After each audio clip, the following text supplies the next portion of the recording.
Oh,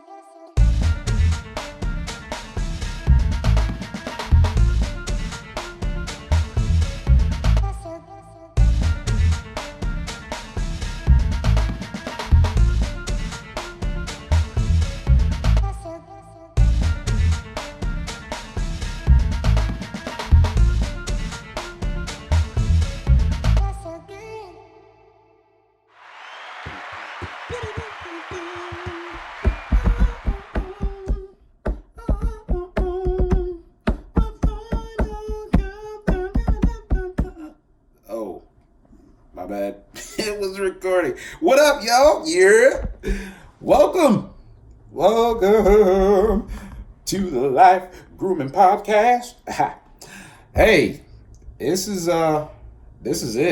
This is it for this series. I thought I had maybe 2 or 3 more, but after going over, my list, I realized actually we got 1 more left in this series. Okay, so just in this series, I got a whole bunch of podcasts in me. Okay, but in this series, we're hitting it on the last one for this one. First, let me say this. Okay, I am so thankful and grateful to all of you who have been listening, to those of you who have been commenting, to those of you who have been sharing. This, podcasting was not something I was, seeing in the future, or a part of who I was, but it's a part of my style now. Shout out to Alicia, who now has me making those sounds. That's all your fault, Alicia Harper. Mod. But yeah, I appreciate y'all. And this has been a dream come true, honestly, to be able to do these. And I had no idea how much fun this would be. This is great, man, and I'm gonna keep on doing this as long as the Lord says to do so. So, this Undraped series was something that God gave me literally years ago, and at first I thought it was just gonna be a book. I haven't gotten all of the what's the word I want to use? Internal fortitude and patience to write a book, although I have a bunch of stuff in my head. But the Lord saw fit for me to just talk about this and connected me with great people. Shout out to, I gotta shoot them out again. Shout out to Team Popular Nobody, to the Gorillas, to John Mosley and the Popular Nobody camp. That is my other family. That is, maybe one day I can get John on here and we just have a discussion. Great dude, man. Him and his wife, man, and their kids. That's a great family. That's a really great family. It's amazing how God connected me with them. So, yeah, shout out to y'all. This is actually happening in part due to my relationship with specifically John and Jessica Mosley and the whole Popular Nobody team, bringing me in, taking in this old crazy dude from New York down in this Texas land and connecting me with God's purpose for my life. So I appreciate y'all. Yeah, so in this last Undraped series episode, I want to put our attention on maintenance. So we've talked about consultation and asking the right questions. We've talked about shampooing and getting rid of old buildup and present dirt, all in preparation for a transformation. We talked about having vision and clarity with consultation. Then we actually talked about the actual haircut itself, how messy it can be and how you need to be prepared, and how when you're going through the greatest changes, sometimes it's the messiest moments of life, just like a haircut. We talked about the beard and mustache grooming and the shaving. which we talked about how that is a matter of, what we talk about, what's coming out of our mouth, and how we shape what we look like with what comes out of our mouth, what's around our mouth. So we have to be mindful of those things. And we talked about, after going through all of that, owning your style. That's you. That's your style. You get to rock it. Give yourself the permission to do it, and don't let anyone tell you otherwise, because you've put in the work. And so we're going to end on this note on maintenance. The topic really is about, I'll call it grooming products and rebooking.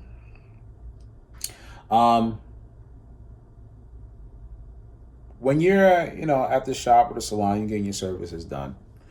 The first thing, after all that I've just said, I won't say the first thing, but after all those things, it's important that you leave your shop with some good product. Hopefully you go to a barbershop that sells product and quality product.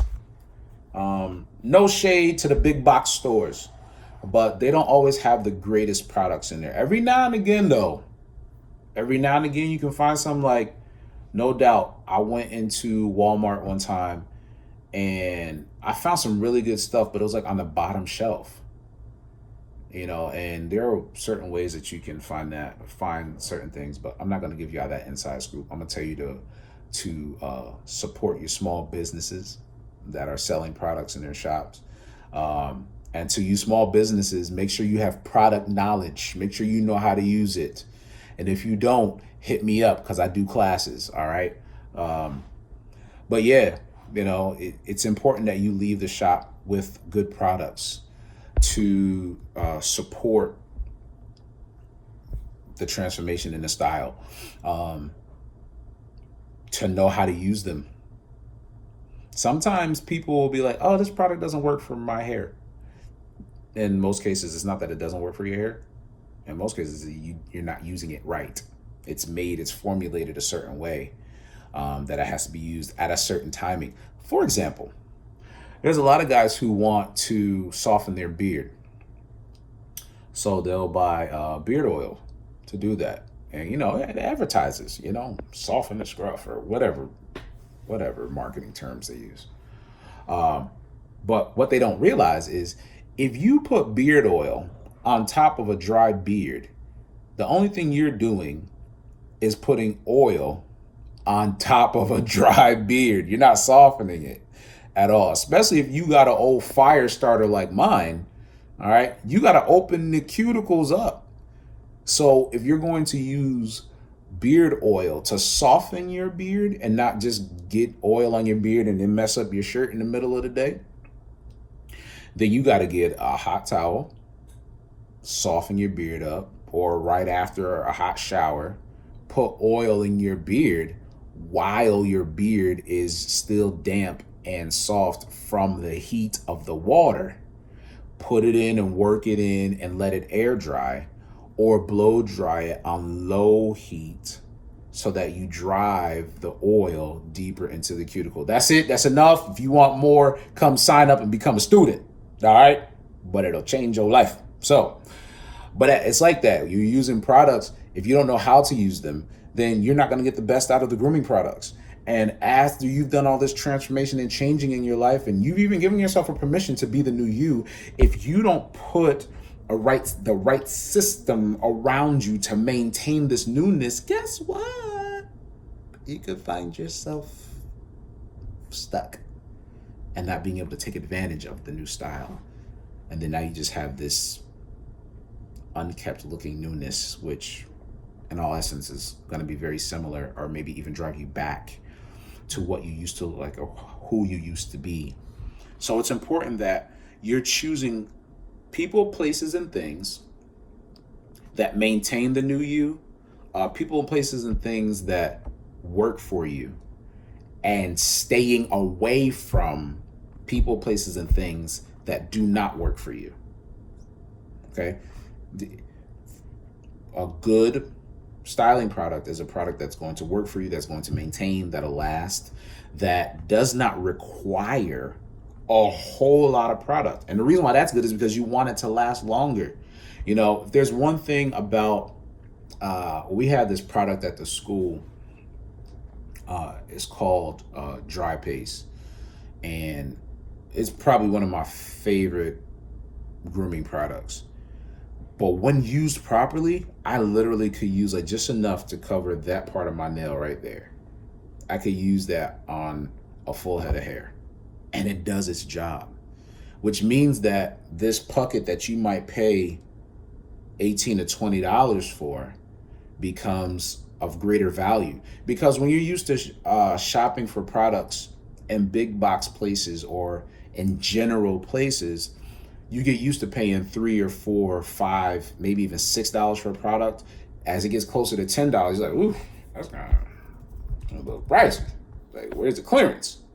But when you buy cheap hair grooming products, sometimes you get cheap results. And there's something to be said about that. You've put in a lot of work. You've made a lot of investment to become who you are. Don't now cheat yourself with the things you need to maintain who you are. Things that you need, you might not find them in general places. Let that sit on you. You might need to go to particular places, specific places that have a specific solution for your specific need. And if that's the case, then invest what it takes. I've had people who come to the school and I'm like, oh my gosh, why does this cost so much? Because they're just looking at the price, but they're not looking at the value of it. And the maintenance of who you are is all about value, not price. And let me explain the difference like this. I used to work for Apple back in the day when I was living upstate New York, and I'm a little bit of an Apple head. I pretty much only like Apple technology when it comes to like phones and computers and tablets. Shout out to all the Apple people out there. If you're an Android user, I'm praying for you. No judgment, no shade. We just need to, help you out. Anyways, and I think God uses Apple. No, I'm all right. That was a joke. All right, don't cancel me. God doesn't use Apple. Obviously, he uses something else, whatever heaven's teleconnections are like. Okay,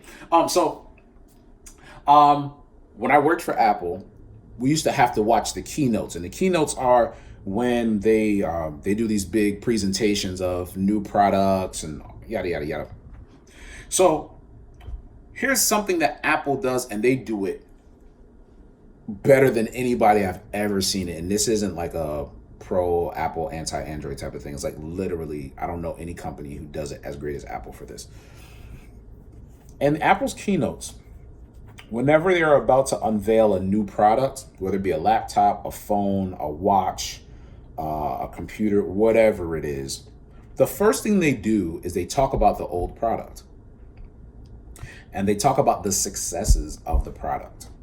The only time you'll ever hear Apple discuss something that wasn't an achievement, like if it was something that could be considered bad, they only mention that as a precursor to the change that they made to now make that better. So if it was, our last release was, 2.5% slower, which doesn't really sound all that great, but our new product is now 6.8 times faster. So that's the only time you would hear that dichotomy. So Apple will talk about its old product. They'll talk about the successes of the old product. They'll talk about the achievements of the old product. So now they've built up in you a reminder of all the greatness about the old product. Then what they'll do, remember, we're talking about investing into maintenance, and we're talking about the difference between price and value. So then after they do that, then they'll slowly introduce piece by piece the new product. So if we're talking about a phone, you might get a little video or a commercial, and they start talking about what's gone into making it first.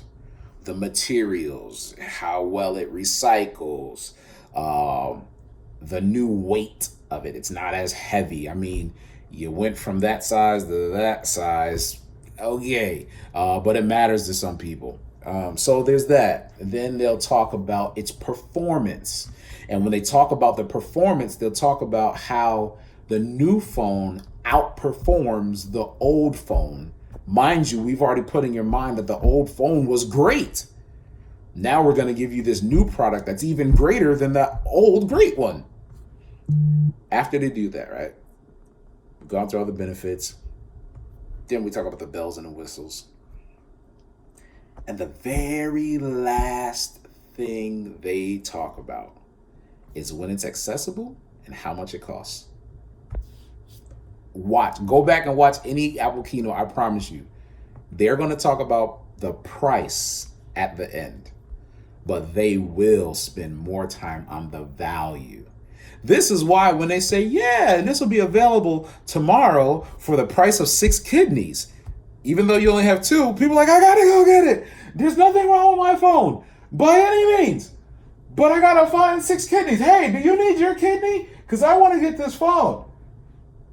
Because they sold you on the value. Now, the thing is, in most cases, in all cases, as far as their metrics, they're 100% right. They're not giving you false numbers. So it's not like they're lying to you in the value of it when they're comparing it to itself. Now, value also can be relative to the user. And you may have a different experience beyond the metrics. So that's something a little bit different. But my point is that when time comes for you to make an investment into who you are, maybe some of the first things you need to do is to take an assessment of who you used to be and compare that to who you are now so that you can see your value. And once you understand your value, whatever investments are necessary, you'll take them because it will maintain your new value or it will increase your new value. Because if you look at who you are now solely on the cost of what it will take, you'll cheapen yourself because you're like, that's expensive. You'll say that's going to cost me a lot. And I'll just stay right here. But look at where you came from. Look at the work you've done. Look at where you are right now.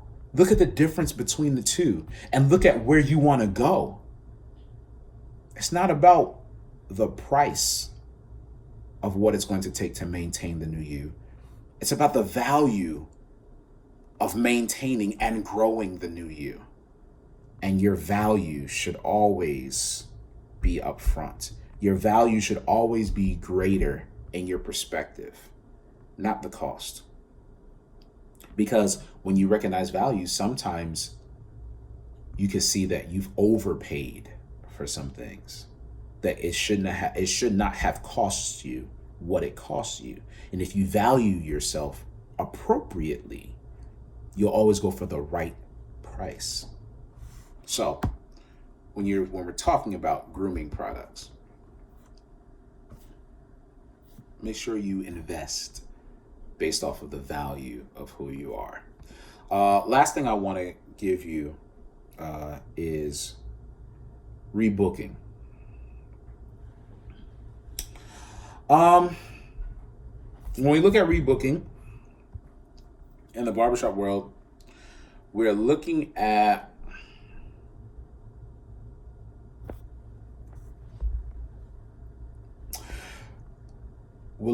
planning ahead. So it goes into value. We're looking at planning ahead and making room for these investments. So if you've now gotten to a point where you're willing to value you and you make investments based off of your value, then you have to be intentional about achieving and procuring those new investments. It could be something as simple as a vacation. It could be a new job, podcasting, and all the things that come with those things, right? It could be restructuring your house, your family. it's relative to you, but what's important is that you take aside specific time to prepare yourself to go through another transformation. That's the key with rebooking. Rebooking is an industry term, a hair industry term that simply means make an appointment for a new haircut service or a new grooming service before you leave here so that it doesn't catch you by surprise that you need another service. Please believe life is coming around again. And while everything is good, while everything is sweet, while you are enjoying the new you, and while you are rocking your style and owning it and getting the right grooming products, prepare for war in the time of peace. Mosley told me that one. I'm not going to steal his line. I don't know where he got it from, but when he said that to me before, I was like, bro, that's solid. You prepare for war in a time of peace. So we have to rebook. We have to plan. Put some things up, put some things to the side. Restructure things so that whenever life comes again, because we don't know the degree of the transformation you're going to have to get again. We don't know. Because especially when it's done right and you handle it right, sometimes the next transformation doesn't hit you as hard. It's usually the major transformations that you see that are like, whoa. Like if you ever seen like a video, a haircut video of like maybe someone who was homeless, right? And they just look just completely all out of whack with hair and clothes and all those type of things. And so much has to go into, making a new transformation on them versus someone who gets groomed every 2 weeks and they look just as great as the person who had a full transformation, but it doesn't take as long. So transformations aren't always going to be as in depth as they were when it's a total makeover. But either way, you have to prepare for them. So I want to leave you with that you need to be ready to prepare for your next transformation while things are great, while things are good.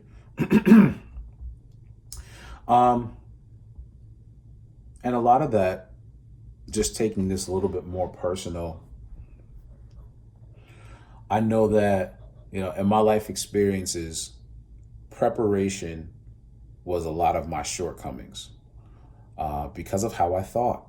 I didn't have good thoughts about myself. I didn't have good thoughts about life. I was always worried. I was scared. I feared abandonment. And so I was always on the wall and, what if, and not thinking well, not having a good thought process about me, about my life, about where I've been, about where I wanted to go. Sometimes I didn't even want to plan down the road because I couldn't get past the old stuff. I had so much buildup and I couldn't even enjoy the present. And I had to do a lot of work with how I think. I had to do a lot of work with how I think. And this scripture that is going to be my landing point for this series speaks a lot to what's necessary for us to be successful before a transformation, during a transformation, and at the end of a transformation. It comes from Philippians chapter 4, verse 8. And it's Paul, he says, "And now, dear brothers and sisters, one final thing.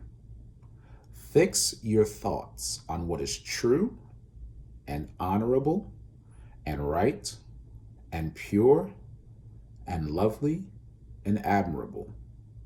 Think about things that are excellent and worthy of praise."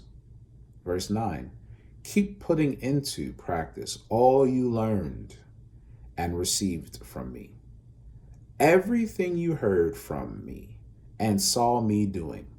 Then the God of peace will be with you." I want to echo those words to you. Keep your mind on the true things. Sometimes the truth can be sharp like a straight razor, but after it passes by, you'll have a fresh awareness of life. Keep your mind on honorable things. Keep your mind on the right things, pure things, lovely things, things that are admirable, excellent things, things that are worth praising. Keep your mind on the positive side of things, even when it's difficult. Allow yourself to be stretched when need be. Ask yourself tough questions. Get clarity, get vision. Get rid of the past. Get rid of that buildup. Get rid of the dirt. Give yourself the right protection and support as you approach transformation. Endure the transformation. Know that transformations are messy, itchy, they're uncomfortable sometimes. But they're all worth it, because you can also see the new you forming, because it's the transformation that styles you. Watch what you say. Watch your mouth. Your mouth is connected to your brain and your heart. So you got to be mindful of that. Make sure what's coming out of your mouth is of good report, because the power of life and death is in your tongue. And those who speak a lot, you will reap the consequences, be it good or bad, life or death. After all that's over, give yourself permission to be you, to be the new you. And then get the right products, the right people, the places and things that support, that enhance, that magnify the new you. But make those investments based off of value, not off of cost. Finally, prepare. Enjoy, but prepare, because another transformation is coming. And if you do so, you will enjoy life the way God intended for you. Y'all, that's all I got in this series. I appreciate you so much. I sincerely do. Thank you for being a part of this series. Thank you for being a part of my silliness. Even though I own and I give myself permission for my own style, I appreciate that you like my style. And if you didn't like my style, that's cool too, because I own and I give myself permission to be it. But I encourage you to get your own style and own it. As always, you can hit up my IG at j.KyleGrooming, the letter j.KyleGrooming not at Gmail, the letter j.KyleGrooming. That's my IG at j.KyleGrooming. My email is JKyleGrooming@gmail.com. You can see these video podcasts on YouTube. Just type in LifeGrooming, one word. And then on podcast platforms, Apple, Anchor, Spotify, Google, the LifeGrooming podcast. It has been my absolute pleasure to do this series with you. And soon I will be doing some more podcasts. Probably right now, by the time you're watching this, I am planning out a new season. And so just continue to pray for the podcast. And I am excited for whatever God is going to do with this. Again, it's your man, j.Kyle, of the LifeGrooming podcast show. I appreciate you. Appreciate you listening, your comments, your well wishes, your prayers. I will see you when I see you. This has been the Undraped series. And now that all that has been done, I am taking the drape off of you and presenting you to the world. Congratulations, you have been undraped. Until next time, y'all have a good one.